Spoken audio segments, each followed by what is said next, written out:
America has the capability to be self-sufficient, it is not always the best choice to do so. The more people working on a problem usually means the end result of a better overall solution. This requires patience, cooperation, and willingness to compromise. The issue of global warming is one that we as citizens of the superpower nation have a responsibility to research, discuss, and enact a policy that will deter the overall problem. It is not national or state warming, it's global warming, and the connotation of the definition alone suggests that a global problem must be met with a global solution. If the world acts as a whole to reduce pollution, it will have a positive effect on everyone. This solution will not work properly if everyone does not participate together, because we need everyone's cooperation to completely reduce and hopefully eliminate global warming.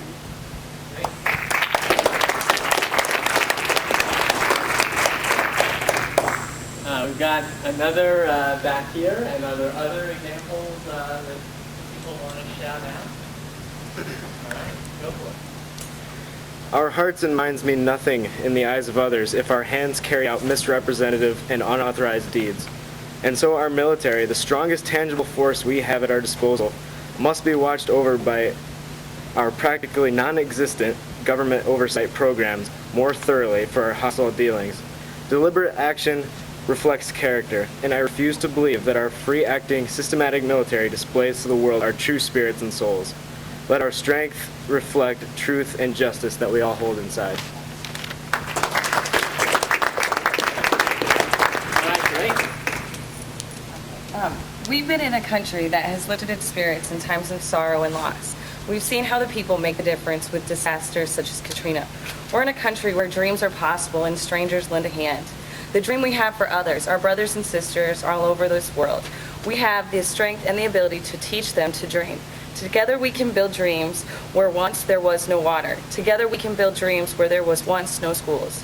Together we can build dreams and build lives where there once was disguised by hunger and ignorance. Together we can build a dream of a great world.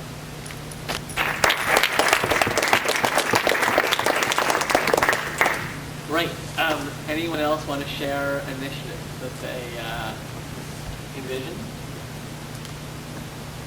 Okay, let's just again think about what were some of the really great kind of techniques and ideas that people used. Anyone want to share what they heard in the different examples, or one of the examples that they really liked? Yeah, great, right here. Just talking about the strengths of America and how we can implement these policies and make these things possible, that they're not just so far out there and so idealistic, that we are a nation that can produce these things, and so it encourages the people to make them more possible. Great. So it drew on American strengths, right? We heard about how we're a superpower and we can accomplish these global warming issues if we take a lead with other countries. It also drew on the idea that we have all of these resources that we could really help to end poverty in the two kind of dream cases. Any other big strengths that people heard? Yeah, right here. I'd like to hear that America has an obligation as well, not just the ability to do it. Great. And you heard that in a lot of these, that we had a moral obligation. Yeah. I also thought it was really effective when people were able to connect these large dreams to really specific steps that could be taken. I think that makes it much more manageable to the general public. Great. And this is actually the perfect segue into the final section of your dream speech. We want to move now into citizen involvement.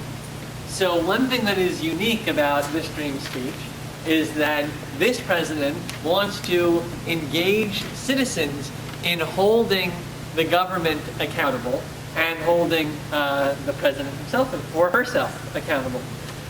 So what you are going to do is invite Americans to stay involved and to hold the government accountable. There are many ways that you can talk about citizens' involvement.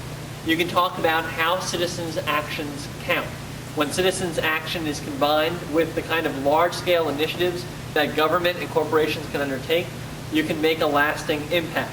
America's congregations and classrooms have been the conscience of our country, ranging from issues like Darfur, AIDS, and trafficking. Citizen groups lead in pushing governments to ban landmines and provide debt relief to many poor countries. You can also talk about how Americans, as they're in their cities, are actually leading the way toward a cleaner energy policy and new environmental regulations. So there's this example of communities that have signed on to the Urban Environmental Accords where they've committed to Kyoto, even as our country may have dragged its feet.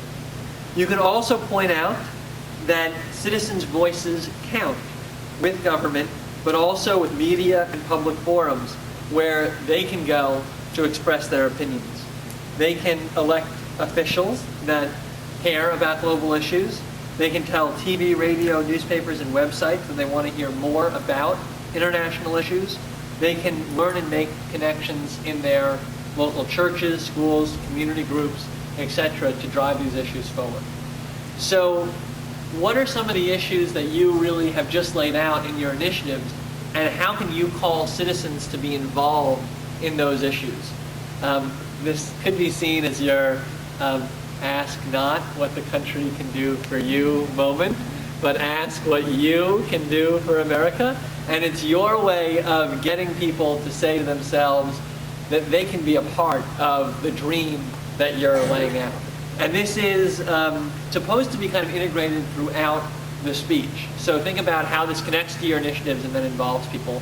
And maybe if at the same time you want to think about any kind of closing remarks that you want to end your speech with, this is a good time as well. So this is the last segment of it. So I'll give you like another 5 minutes, and then we'll hear what you have to say. And just as a challenge to the women in the room, this is not meant the wrong way, but so far we've had, I think, 17 people that have spoken, and only 4 have been women of our voices. So for those who think that women should be giving our State of the Unions, this is a good way to start. And that's my little challenge. Anyone want to shout out their examples?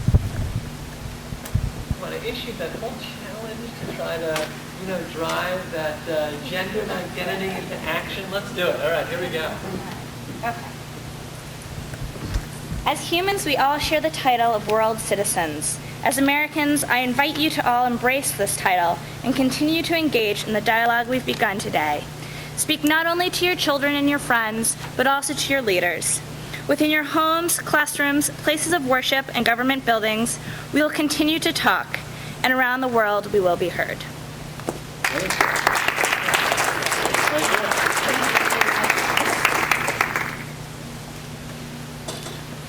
My fellow Americans, I am asking you to join me in these initiatives. The power to create change lies in your hands. As global consumers, we have the duty to properly inform ourselves on world issues and to in turn educate our friends, families, and neighbors. Be an advocate for fair consumer practices. Know your duty to reduce excess burdens upon the environment. I ask you to reach out to one another. America does not speak one language or practice one religion. What makes the United States the most powerful country is that we have individuals with backgrounds and perspectives from across the globe. Let us work together at home to encourage our policymakers to in turn help our global neighbors.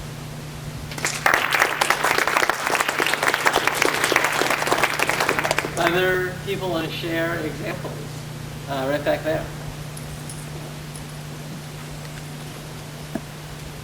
We have always prided ourselves on being the best. At this point in history, it is imperative that we do not allow ourselves to become stagnant and stubborn. You have to adapt and grow with the world, or you will be left behind.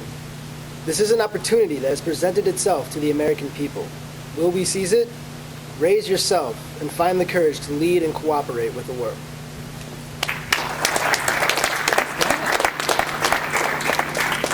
All right, others who want to share, back there.